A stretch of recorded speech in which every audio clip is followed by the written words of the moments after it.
नमस्ते। हृदय की बात भाग 57 आपका स्वागत है। हम ईश्वर की बात कर रहे थे, तो ईश्वर है वगैरह सब बातें हुई। अब उसकी प्राप्ति कैसे हो सकती है, उसके बारे में एक दो कहानियाँ सुनाता हूँ आपको। एक आधुनिक व्यक्ति गांव में जाकर भाषण दे रहा था कि ईश्वर नहीं है, किसी ने क्या देखा है, कहाँ कुछ नहीं है वगैरह वगैरह। तो एक किसान ने उठ कर के पूछा, क्या आपने एवरेस्ट देखा है? तो उस व्यक्ति ने कहा नहीं।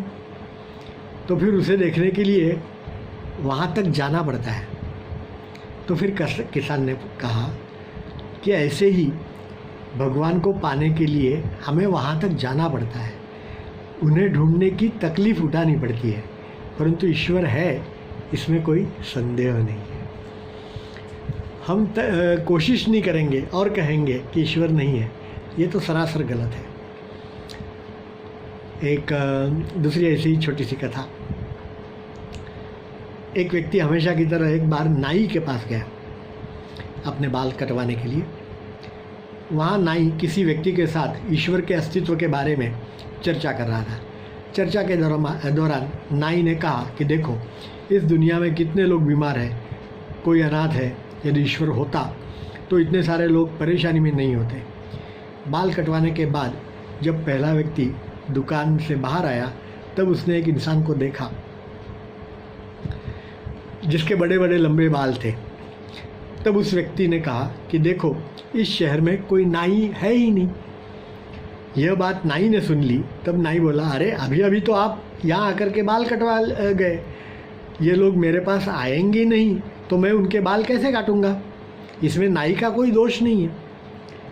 तब पहले व्यक्ति ने कहा कि यह बात बिल्कुल सच है, यही तो मैं भी कह रहा हूँ कि भगवान है, परंतु उसके पास कोई जाता नहीं है, खोजने की कोशिश करता नहीं है, तो इसमें भगवान का दोष नहीं है।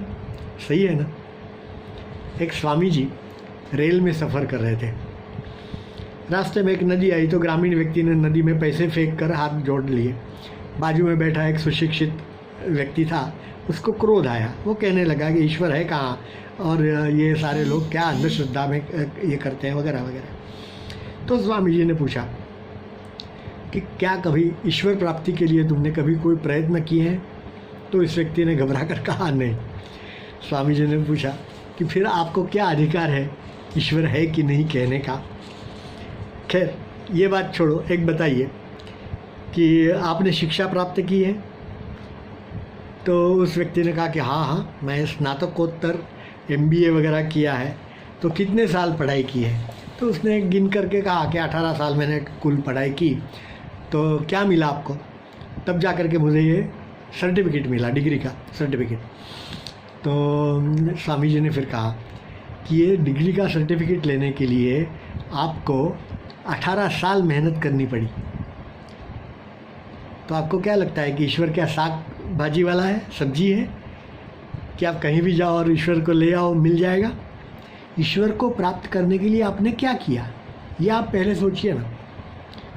यदि आपने उसके लिए कोई प्रयत्न नहीं किया तो फिर आप कैसे कह सकते हैं कि ईश्वर नहीं है? आपके जीवन में प्राथमिकता क्या है, ये भी आपको तय करना पड़ेगा ना। कि ईश्वर को पाना, ये यदि प्राथमिकता है तो उसके लिए आप कोशिश करेंगे और तब ईश्वर को आप पा सकते हो। ईश्वर को पाने के लिए आपने किसी इच्छा का त्याग किया क्या, उसे कुछ महत्व दिया का? फिर वो ईश्वर का कहाँ मिलेगा, क्यों मिलेगा? शिक्षित व्यक्ति के पास इसका कोई जवाब नहीं था। तो हम लोगों का ऐसा ही है कि ईश्वर को प्राप्त करने के लिए कुछ करना नहीं और ऊपर से कहना कि वह है ही नहीं। ऐसे थोड़ा चलेगा, ये तो सरासर अन्याय है, ईश्वर के ऊपर अन्याय है। धन्यवाद।